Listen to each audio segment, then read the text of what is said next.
আজকে আমরা আলোচনা করব আর্কিমিডিসের নীতি বা আর্কিমিডিসের সূত্র এবং তার পরবর্তী অংশগুলো। তো আমাদের যেটা প্রথমে জেনে নিতে হবে সেটা হচ্ছে প্লবতা।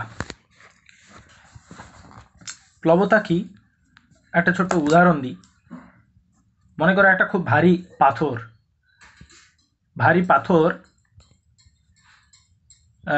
তোমরা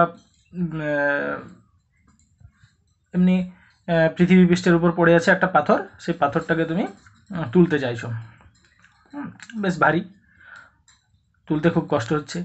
এবার যদি ওই পাথরটাকেই আমরা জলের মধ্যে গিয়ে তুলি, মানে জলের মধ্যে ধরো ওই পাথরটাই কেউ ফেলে দিয়েছে, তুমি ওই পাথরটাই যে জলের মধ্যে তুলছো, তখন দেখবে ভূপৃষ্ঠে পড়ে থাকা অবস্থায় পাথরটাকে তুলতে যতটা কষ্ট হচ্ছিল, যদি জলের মধ্যে বা পুকুরের মধ্যে এরকম পাথর, ওই একই মাপের পাথর যদি পড়ে থাকে, সেই পাথরটাকে তুলতে কিন্তু আমাদের অনেক কম কষ্ট হয়, অর্থাৎ বল কম প্রয়োগ করতে হয় প্রথমের তুলনায়। এটা কেন হলো? আবার দেখবে আমরা যখন জলের মধ্যে নামি আমাদের নিজেদের একটা হালকা মনে হয়। জলের মধ্যে স্নান করার সময় দেখবে জলের মধ্যে নামলে আমাদের শরীরটাকে হালকা বলে মনে হয়। এটাই বা কেন? এটা প্লবতার জন্য। তাহলে প্লবতা কি না? প্লবতা হচ্ছে একটা ধর্ম, তরল পদার্থের বা গ্যাসীয় পদার্থের, প্রবাহীর ধর্ম বলতে পারি। হ্যাঁ, প্রবাহীর একটা ধর্ম, যে ধর্মের জন্য কোনো স্থির বা গ্যাসীয় পদার্থে যদি কোনো একটা বস্তুকে আংশিক বা সম্পূর্ণ নিমজ্জিত করি, তাহলে ওই বস্তুটার ওপর ওই তরলটা একটা ঊর্ধ্বমুখী ঘাত প্রয়োগ করে। যে ধর্মের জন্য এই ঊর্ধ্বমুখী ঘাত প্রয়োগ করে তাকে বলা হয় প্লবতা, আর ঊর্ধ্বমুখী ওই ঘাতটাকে বলা হবে প্লবতা বল।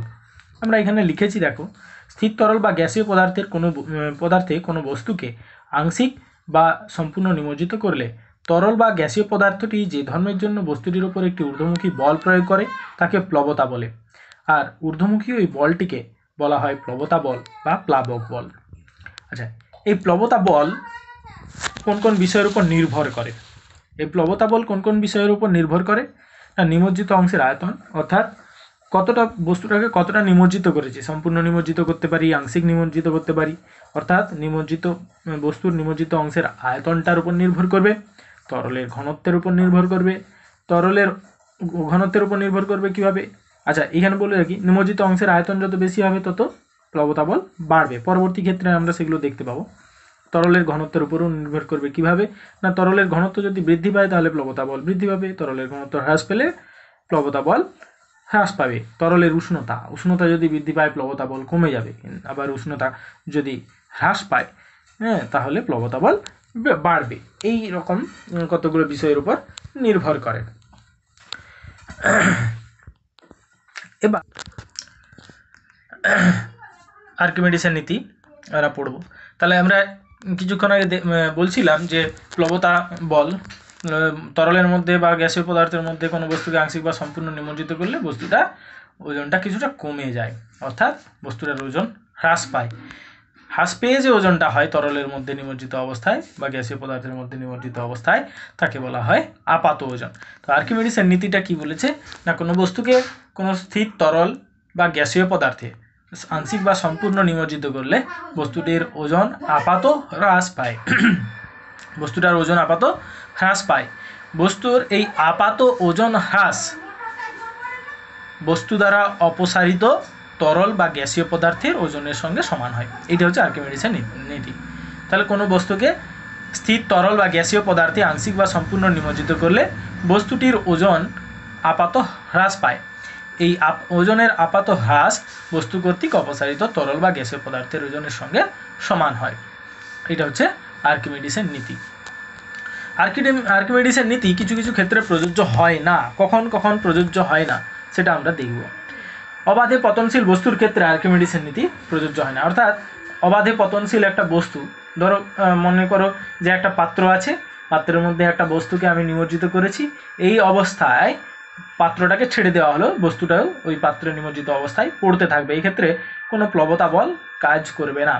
এক্ষেত্রে তাহলে অবাধে পতনশীল বস্তুর ক্ষেত্রে আর্কিমিডিসের নীতি প্রযোজ্য হবে না। পৃথিবীর চারিদিকে আবর্তনশীল কৃত্রিম উপগ্রহের অভ্যন্তরেও আর্কিমিডিসের নীতি প্রযোজ্য হবে না। পৃথিবীর কেন্দ্রে আর্কিমিডিসের নীতি কাজ করবে না। তাহলে এই ক্ষেত্রগুলিতে আর্কিমিডিসের নীতি কাজ করবে না। ঠিক আছে, তাহলে এইখানে দেখো আর্কিমিডিসের নীতিতে একটা বলা হয়েছে যে বস্তুটা আপাত ওজন হ্রাস তরল বা গ্যাসীয় পদার্থের অপসারিত তরল বা গ্যাসীয় পদার্থের ওজনের সঙ্গে সমান হয়। আচ্ছা, আপাত ওজন হ্রাস, প্লবতা বলের জন্যই তো ওজনটা হ্রাস পায়, তাহলে প্লবতা বলটাই হচ্ছে ওই অপসারিত তরলের বা গ্যাসীয় পদার্থের ওজনের সঙ্গে সমান হয়। অর্থাৎ বস্তুটার ওজন যতটা পরিমাণ হ্রাস পায় সেই হ্রাস পায় প্লবতা বলের জন্য, এবং ওই প্লবতা বলটাই কত হবে আর্কিমিডিসের নীতি অনুসারে তরল বা গ্যাসীয় পদার্থের অপসারিত তরল বা গ্যাসীয় পদার্থের ওজনের সঙ্গে সমান হবে। ঠিক আছে, এরপর আমরা বস্তুর ভাসন আর নিমজ্জন এই ভাসন এবং নিমজ্জনের শর্তগুলো পড়ব। বস্তুর ভাসনের শর্ত আর নিমজ্জনের শর্ত এগুলো পড়ব। এখানে আমরা বস্তুর ভাসন ও ভাসনের শর্ত লিখেছি।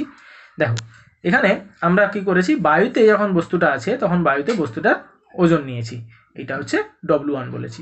এবার জলে নিমজ্জিত করেছি, নিমজ্জিত করার ফলে বস্তুটার উপর একটি ঊর্ধ্বমুখী প্লবতা বল কাজ করবে, আমরা জানি।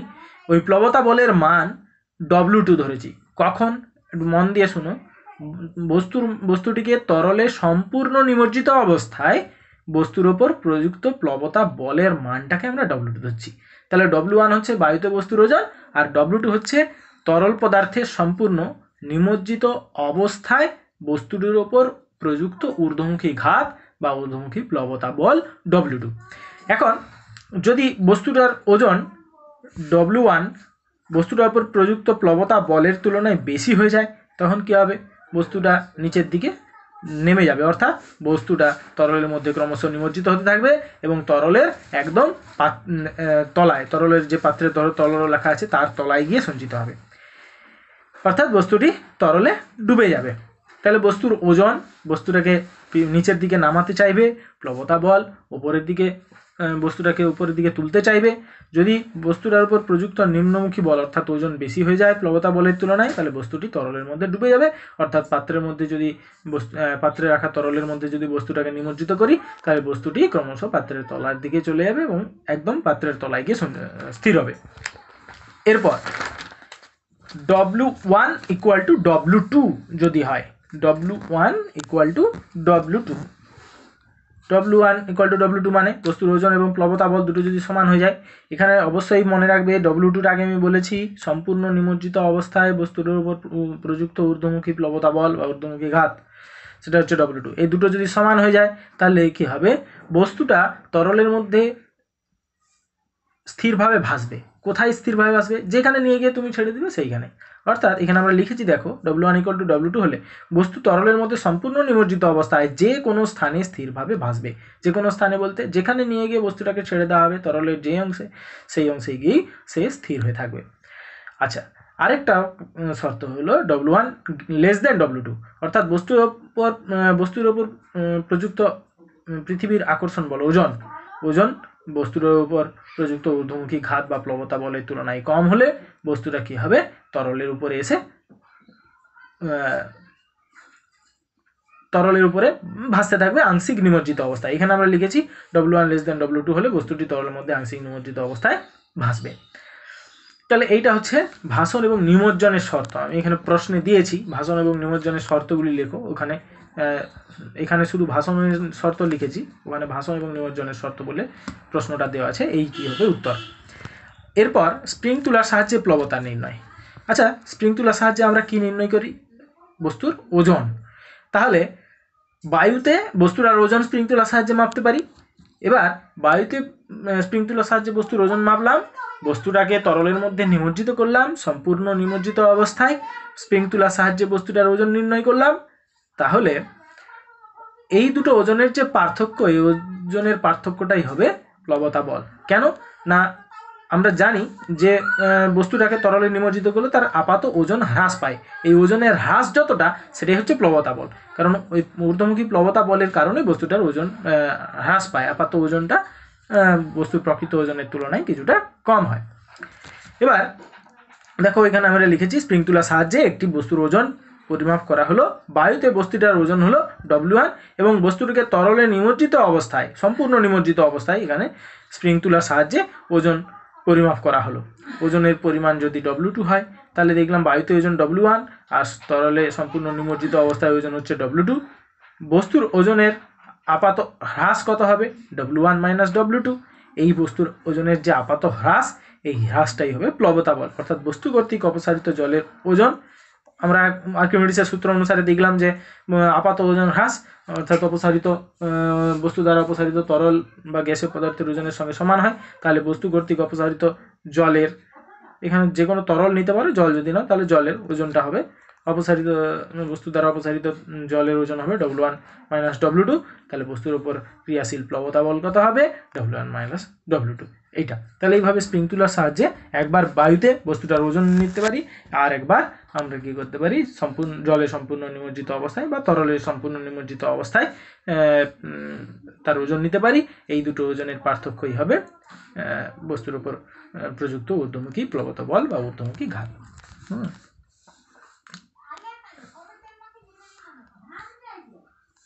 এটা তরল যখন লিখেছি তরলই লিখলাম।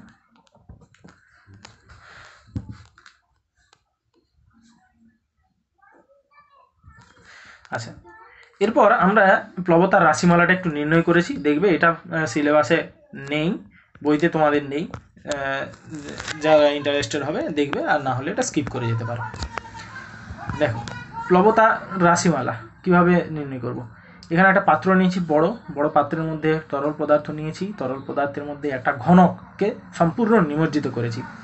সম্পূর্ণ নিমজ্জিত অবস্থায় একটি ঘনক আছে, ঘনকের প্রত্যেকটা বাহুর দৈর্ঘ্য L বলে দিয়েছি, L বাহুর দৈর্ঘ্য বিশিষ্ট, প্রত্যেকটা বাহুর দৈর্ঘ্য হচ্ছে L। এবার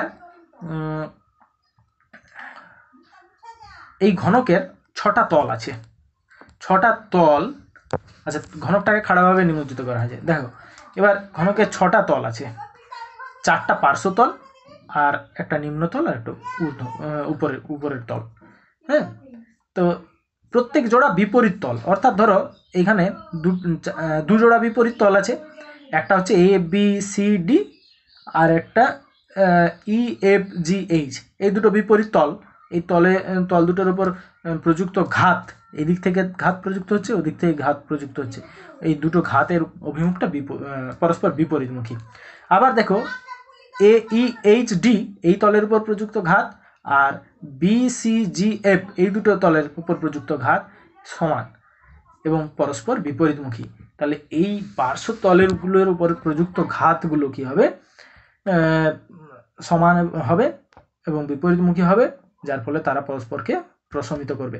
অর্থাৎ ঘনকটার পার্শ্ব তলগুলোর উপর লব্ধি বল শূন্য হবে, অর্থাৎ ঘনকের পার্শ্ব তল বরাবর কোনো বল কাজ করবে না, লব্ধি বলটা শূন্য হয়ে যাবে।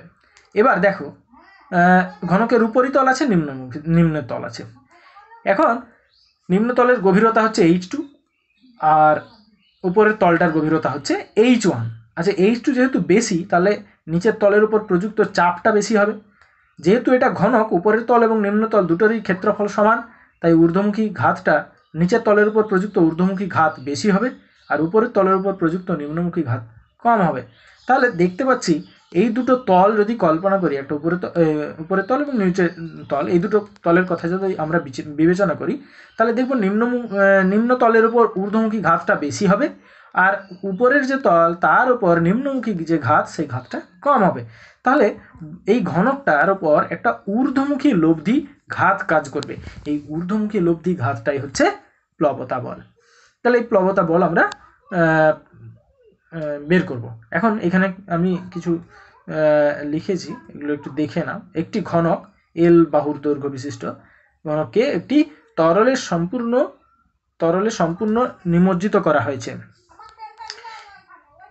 এখন ঘনকটির 4টি পার্শ্বতলের প্রতি জোড়া বিপরীত পার্শ্বতলগুলির উপর তরল দ্বারা প্রযুক্ত পার্শ্বঘাত সমান ও বিপরীতমুখী, তাই তারা পরস্পরকে প্রশমিত করবে বা প্রতিমিত করবে, যেটা বলতে পারো। যেহেতু প্রতিটি পার্শ্বতলের তরলের মধ্যে একই গভীরতায় উলম্বভাবে রয়েছে, তাই বিপরীত পার্শ্বতলগুলোর উপর প্রযুক্ত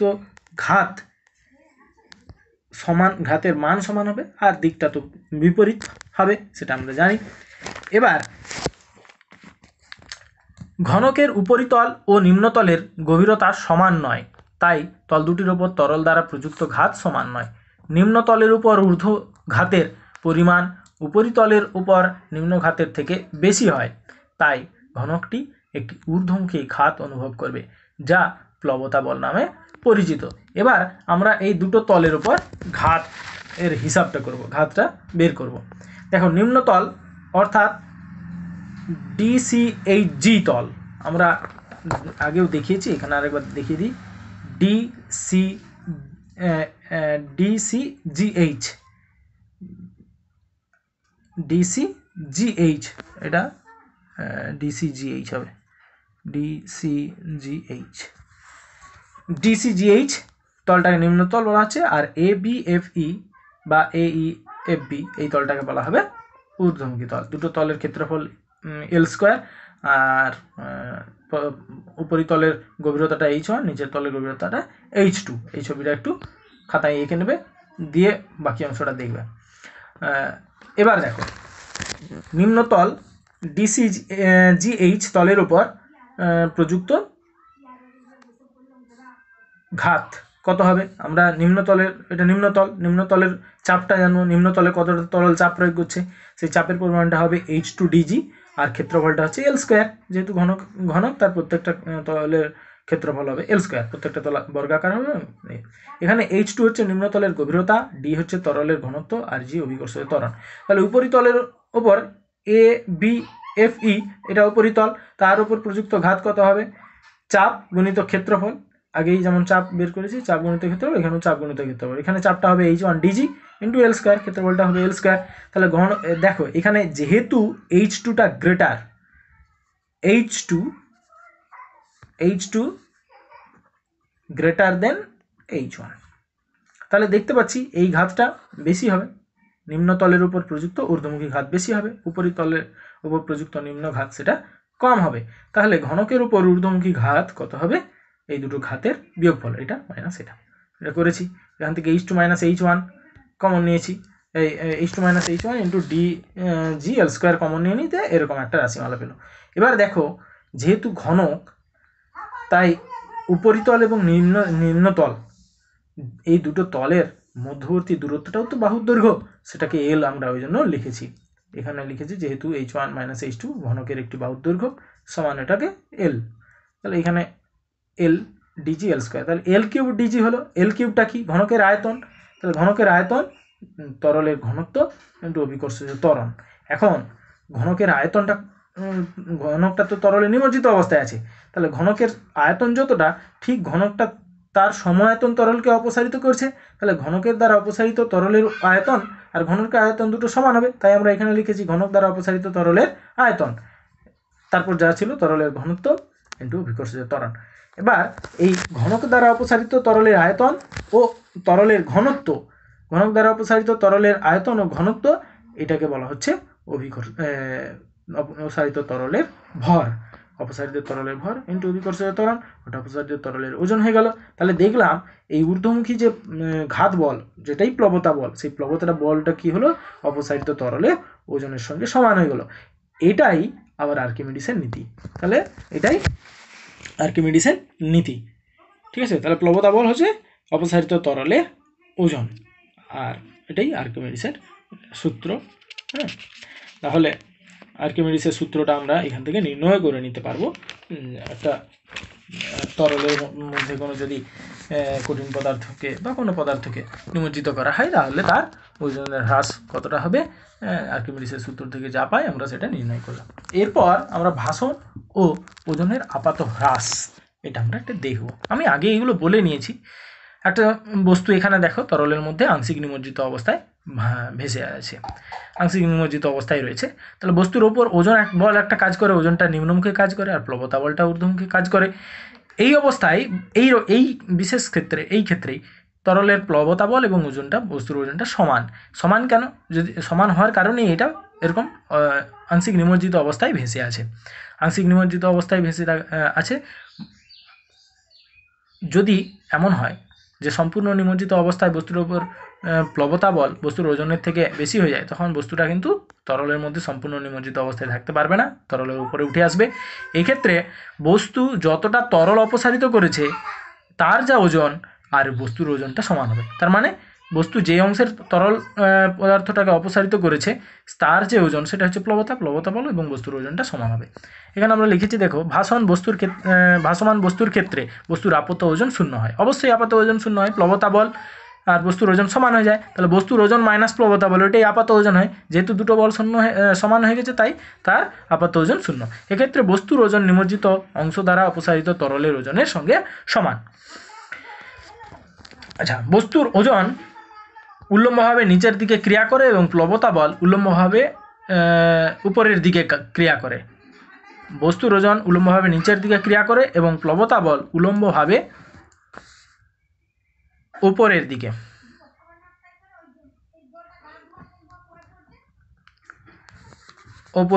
ক্রিয়া করে। ওজন ও প্লবতা বল পরস্পর সমান এবং বিপরীতমুখী হওয়ার জন্য বস্তুর আপাত ওজন শূন্য হয়, বস্তুটি ভাসমান অবস্থায় থাকে। আচ্ছা, বস্তুর ভাসনের সাম্য বস্তুটি ভাসবে এবং সাম্য অবস্থায় থাকবে। সাম্য অবস্থায় এখানে দেখো, এই যে ছবিটা এঁকেছি এখানে, এই ছবিটার ক্ষেত্রে আমরা বলতে পারি এটা বস্তুটা সাম্য অবস্থায় আছে। তাহলে সাম্য অবস্থায় থাকবে কখন? বস্তুটার সাম্য অবস্থায় থাকার দুটো শর্ত আছে, একটা হচ্ছে ভাসনের শর্ত থাকবে আর দুই হচ্ছে সাম্যের শর্ত। এই দুটো শর্ত কাজ করবে। আমি লিখেছি দেখো, বস্তুটার সাম্যের ক্ষেত্রে দুটো শর্ত কাজ করবে, ভাসনের শর্ত, সাম্যের শর্ত। এই দুটো শর্তই পূরণ করলে তবেই বস্তুটা সাম্যে থাকবে। ভাসনের শর্ত আমরা জানি, বস্তুর ওজন অবশ্যই অপসারিত তরলের ওজনের সঙ্গে সমান হবে, অর্থাৎ বস্তুর ওজন বস্তু দ্বারা অপসারিত তরলের ওজনের সমান, বা বস্তুর ওজন এবং প্লবতা বল পরস্পর সমান হবে। আচ্ছা, আরেকটা শর্ত আছে যে ভারকেন্দ্র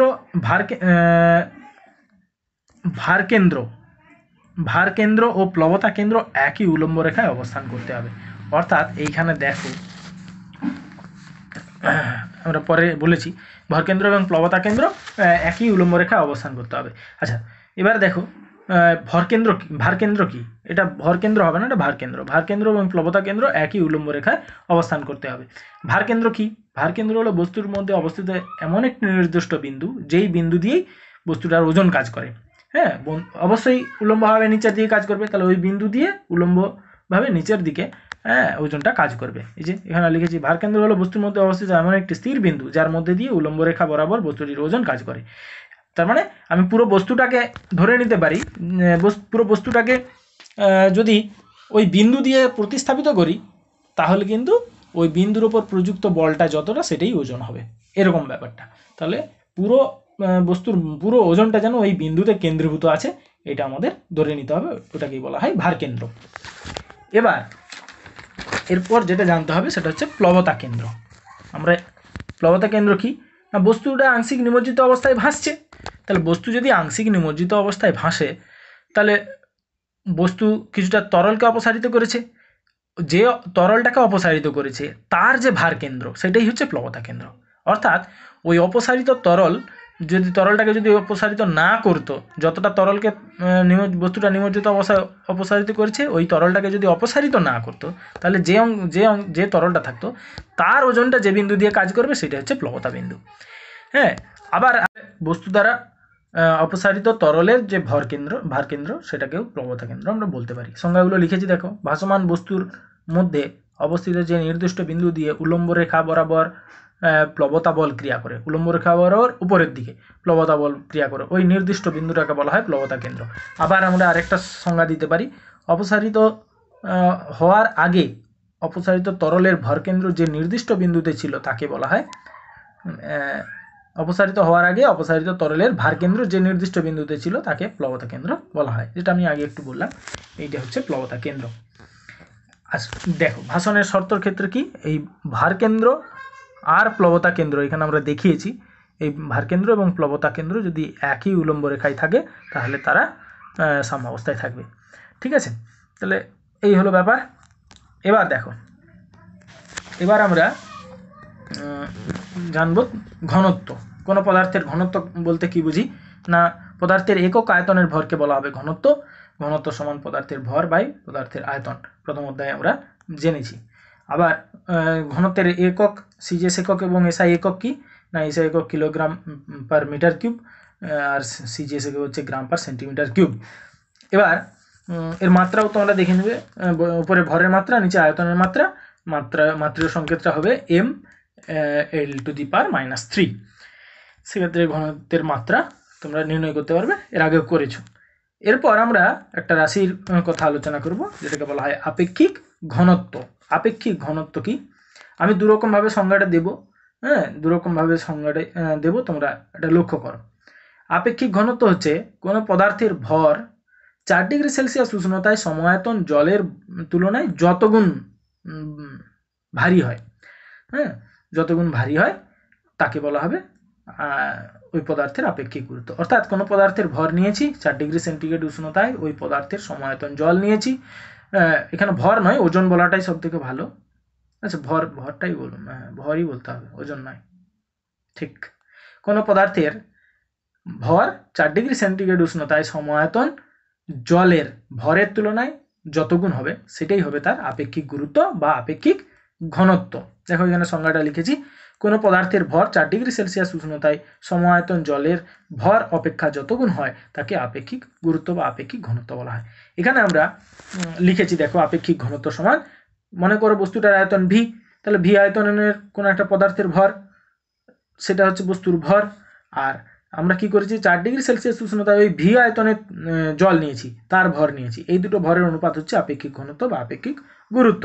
এবার এখানে ভি আয়তনের কোনো পদার্থের ভর ডিভাইডেড বাই ভি, এইখানে করেছি, দেখো ভি আয়তনের কোনো পদার্থের ভর ডিভাইডেড বাই ভি, নিচে করেছি 4 ডিগ্রি সেলসিয়াস উষ্ণতায় ভি আয়তনের জলের ভর ডিভাইডেড বাই ভি।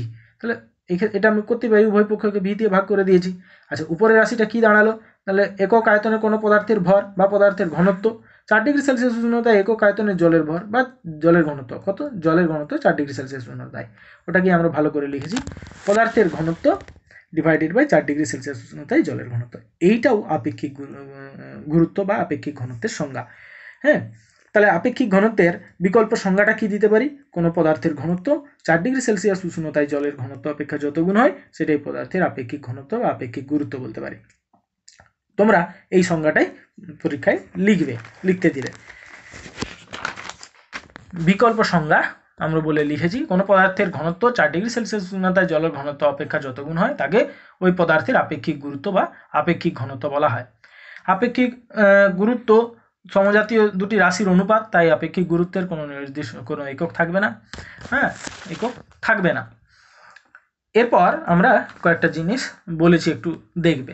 সিজিএস পদ্ধতিতে 4 ডিগ্রি সেলসিয়াস উষ্ণতায় জলের ঘনত্ব কত হবে? 1 গ্রাম পার সেন্টিমিটার কিউব, মানে এর মানটা 1। অর্থাৎ আপেক্ষিক গুরুত্ব যা মান হবে সিজিএস পদ্ধতিতে কোনো পদার্থের ঘনত্ব এবং জলের ঘনত্বের অনুপাত 1, ওই সংখ্যাটাই হবে।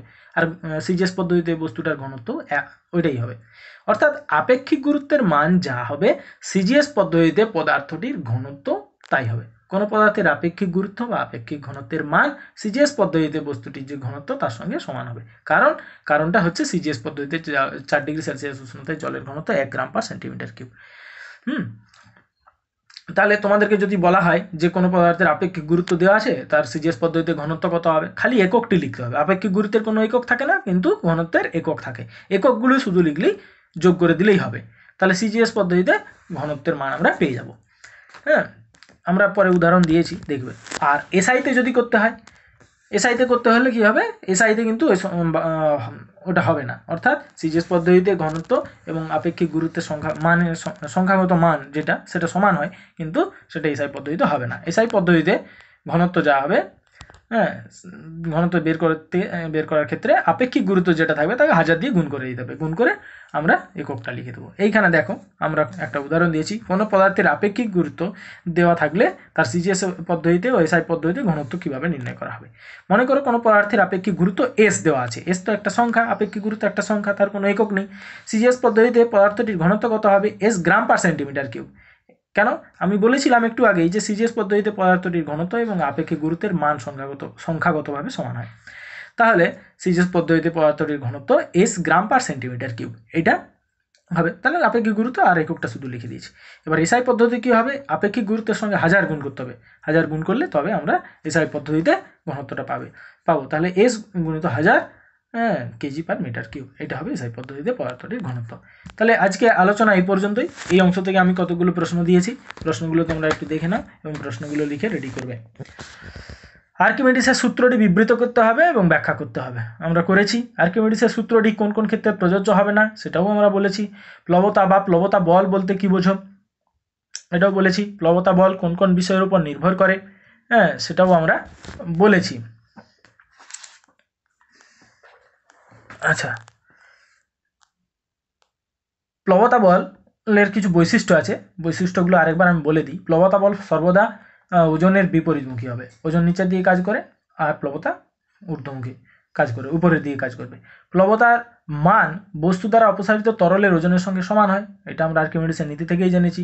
তরলে নিমজ্জিত বস্তুর আয়তনের উপর প্লবতা মান নির্ভর করে। বস্তুর নিমজ্জিত অংশের আয়তন বেশি হলে বস্তু দ্বারা অপসারিত প্রবাহী বা তরলের বা গ্যাসের ওজনটা বেশি হবে, ফলে প্লবতা বলের মানও বাড়তে থাকবে। তরলের ঘনত্ব বেশি হলে প্লবতা বলের মান বাড়বে। আর প্লবতার মান তরলের মধ্যে নিমজ্জিত বস্তুর গভীরতার উপর কখনো নির্ভর করবে না, অর্থাৎ কত গভীরে বস্তুটাকে নিমজ্জিত করা আছে তার উপর প্লবতা বল নির্ভর করবে না। প্লবতা বল নির্ভর করবে এই উপরের বিষয়গুলো যেগুলো আমি আগে বললাম। এরপর প্লবতার রাশিমালা প্রতিষ্ঠা করো, এটা বললাম তোমাদের সিলেবাসে নেই, যারা ইন্টারেস্টেড তারা করবে, দেখে নেবে। আর ভাষণ ও নিমজ্জনের শর্তগুলো কি কি, যেখানে যেটা আমি আগে আলোচনা করেছি ভাষণ ও ভাষণের শর্তাবলী, সেইগুলোই। স্প্রিং তুলার সাহায্যে কীভাবে প্লবতা বলের মান নির্ণয় করবে এটাও আলোচনা করেছি। ভাসমান বস্তুর সাম্যের শর্তগুলি লিখতে হবে, দুটো শর্ত থাকে, ভাষণের শর্ত আর সাম্যের শর্ত। ভারকেন্দ্র ও প্লবতা কেন্দ্রের সংজ্ঞা দিতে হবে, সংজ্ঞাগুলো আমি বলেছি। ঘনত্ব কাকে বলে, ঘনত্বের সিজিএস ও এসআই একক ও মাত্রা সংকেত লিখতে হবে। আপেক্ষিক ঘনত্ব বা আপেক্ষিক গুরুত্বের সংজ্ঞা, আর এটা শেষের সংজ্ঞাটা যেটা বললাম সেটা লিখতে হবে, আমি বলে দিয়েছি ভিডিওতে আগেই। আপেক্ষিক ঘনত্বের সংজ্ঞায় 4 ডিগ্রি সেলসিয়াস উষ্ণতায় উল্লেখ থাকে কেন। দেখো 4 ডিগ্রি সেলসিয়াস উষ্ণতায় উল্লেখ থাকে কেন, 4 ডিগ্রি সেলসিয়াস উষ্ণতায় দেখো জলের ঘনত্বের কথা বলা আছে, জলের ওজনের কথা বলা আছে, সমায়তন জলের ওজনের কথা বলা আছে।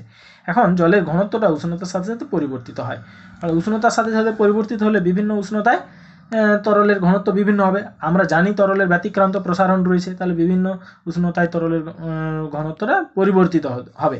ওই জন্য একটা বিশেষ উষ্ণতার উল্লেখ করা থাকে 4 ডিগ্রি সেলসিয়াস উষ্ণতায়।